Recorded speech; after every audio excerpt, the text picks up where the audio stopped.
I would uphold the Assembly's moral and political authority and champion a holistic approach to peacekeeping and peace building that prioritizes prevention and political solution, strengthens peace building, and protects civilians. I'll organize my office reflecting geographical, gender, and linguistic balance, something I promised during my interactive debate, and I intend to keep this promise. I will not let my personal views interfere with my work as the PGA. I will seek common ground without ignoring differences. Bismillahirrahmanirrahim. Madam President, Mr. Secretary General, Excellencies, friends, ladies and gentlemen, Madam President, many thanks for your words of felicitation, and I too look forward to working very closely with you in the final months of your presidency and the preparatory months of mine, and I will definitely keep my promise of calling you, if necessary, middle of the night, football or no football. Excellencies, I'm truly honored to have the opportunity to make this statement as President-elect of 81st session of the General Assembly. At the outset, I would like to express my deep appreciation to the member states of the United Nations for the trust and confidence they have reposed in me. I accept the position of the President of the 81st session with humility and respect. I'd like to thank my Prime Minister, Mr. Tariq Rahman, for nominating me for the position of the President of the UNGA and for supporting our campaign strongly and consistently. I would also like to express my appreciation to my countrymen for their support and my team and many friends around the world for their excellent contribution to our campaign. My family lovingly stood by me ever since my candidature was announced, and the time that we spent on the campaign trail was not easy. So they accepted their suffering with smile. Thank you. Last but not the least, I would like to extend my sincere appreciation to Ambassador Andreas Kakouris of Cyprus. Ambassador Kakouris, you led a very constructive campaign, a model campaign which will be known to our member states for many, many years. I wish you well in your all future endeavors. Excellencies, as our current President has said very well, the 81st session of the Assembly will open at historic crossroads. The UN will commence its ninth decade at a time when trust in our organization is being tested on multiple fronts. Scourges of conflict and war, from which our organization aimed to save our succeeding generations, continue to inflict untold sufferings. Development gains remain fragile and uncertain, and in some cases are regressing. Despite advancements in human rights, we witness a general backsliding of certain rights and freedoms across the world and shrinking humanitarian space. All this is happening at a time when multilateralism has come under increasing pressure and our organization faces financial stress. Taken together, these challenges tend to undermine the public trust and confidence in the ability of our organization to deliver its promises. And this is a challenge that I will confront together with all of you. As I mentioned during the interactive debate, working with all of you, I envision addressing these challenges along 6 pillars of action. First, in advancing the organization's work on peace and security, I will draw inspiration from the work of more than 200,000 peacekeepers from Bangladesh who have contributed actively to international peace and security across the globe, from Cyprus to Sudan.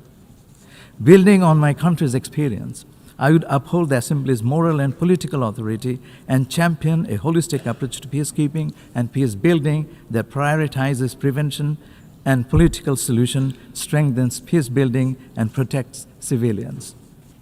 I will support dialogue to make even peacekeeping more fit for purpose and advocate for greater representation of women in peacekeeping.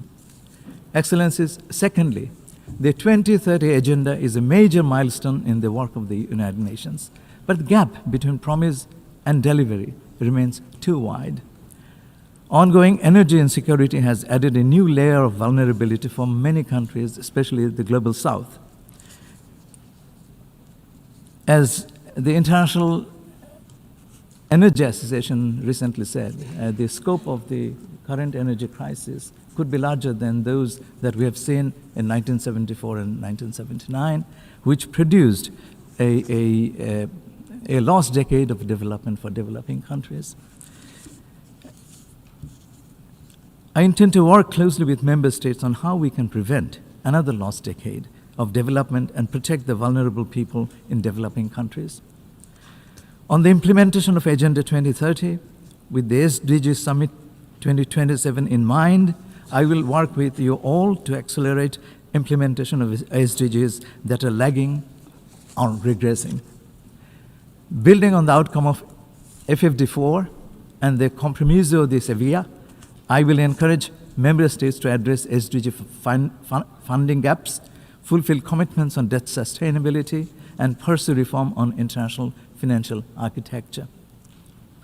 I'll be particularly mindful of achieving gender equality and full and meaningful participation of women and girls in all walks of life.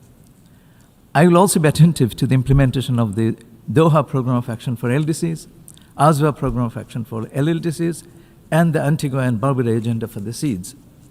Working with the member states, I will advance UN's cooperation with the African Union, particularly on Agenda 2063. Nearly 3/5 of global poor live in the middle-income countries, and often their problematic is glossed over in international discourse. Following up on a recent UNGA decision, I will convene a meeting to support the needs of middle-income countries during my presidency. Excellency, thirdly, on climate change, I will work with the member states on delivering on existing commitments, support operationalization of loss and damage fund, and protect biodiversity, oceans, and land.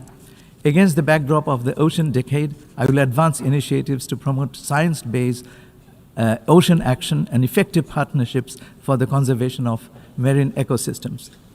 I'll facilitate discussions at the first conference of the parties to the Biodiversity Beyond National Jurisdiction, BBNJ agreement due in January 2027. Excellencies, fourthly, I will uphold UNGA's work on human rights. I will work towards promoting synergy within and beyond UN human rights mechanisms through multi-stakeholder partnerships. I will lend full support of the Office of the PGA to the high-level meetings to mark the 25th anniversary of the Durban Declaration and Programme of Action and the 40th anniversary of the Declaration on the Right to Development. I will underscore the importance of protecting humanitarian space and remaining attentive to refugees, migrants, and displaced communities whose vulnerabilities often miss the headlines. Bangladesh knows this in human terms, as you do, Mr. Secretary General, when you visited the Rohingya camps last year. And as we have been sheltering for years about 1.2 million forcibly displaced Rohingya nationals of Myanmar. I know it personally when I served as my government's high representative on the Rohingya issue. Excellency, fifth, emerging technologies including artificial intelligence, big data, and digital platforms bring immense opportunities, but also, like any new technology, they entail serious risks of inequality, bias, and misuse. The question is not whether we will use these technologies, we will, but how we will govern them wisely and fairly and equitably. Building upon the important work of our current PGA, and I thank you, Madam, for it, I will champion inclusive implementation of the Global Digital Compact. I will work with UN Youth Office to address youth employment with the advent of AI and other emerging technologies. Excellency, finally, we must collectively demonstrate that the UN can adapt, reform, and better deliver, and justify every penny member states, all of you, contribute in order to restore trust in our organization. The 80th anniversary of the UN, marked by the UN 80 initiative, for which I profoundly thank Mr. Secretary General, as well as the Pact for the Future, the Global Digital Compact, and the Declaration on Future Generations, have already charted an ambitious course for renewal of our organization. I will build upon these efforts and work with the member states toward making UNGA an engine of member-driven and member-owned reform. I will organize inclusive consultations to advance the ideas in shifting paradigms united to deliver, and remain invested in enhancing UNGA's coordination and synergy with Security Council, ECOSOC, and Peace Building Commission. Excellencies, as your president, I will dedicate myself to rebuilding trust, nurturing consensus, and opening space for good faith negotiations that will lead to outcomes for all that are owned by all. I will unfailingly uphold the UN Charter and conduct the work of the presidency in full accordance with the Code of Conduct of the President. And I ask you to hold me to account on this. I'll be president of all of you. I will engage all member states in the course of my work. I will not let my personal views interfere with my work as the PGA. I will seek common ground without ignoring differences. I'll organize my office reflecting geographical, gender, and linguistic balance, something I promised during my interactive debate, and I intend to keep this promise. Creating a group within the Office of the President to specifically serve the needs of the small delegations will be one of my early priorities. I will also hold consultations with the Secretary General on the organization resources for the Office of the President of the General Assembly. I call upon all member states to contribute to the PGA Trust Fund to help carry out the work of the Office of the President. I will work with all of you to ensure adequate long-term funding for a robust internship program. I will set up a dedicated communication team for effective outreach throughout my presidency. Finally, I don't consider the work of the President as one-off event, but as a continuum, and I made this point very clear during my interactive debate with you. Therefore, Madam President, I will carry forward your important initiatives. In the coming days, I will remain in close touch with you for a smooth transition of our responsibilities, as you have very eloquently mentioned in your intervention. I'll be at your beck and call. Whenever you need me, I'll be there, and we will work together to make sure that the transition this time is one of the model transitions. I thank you all.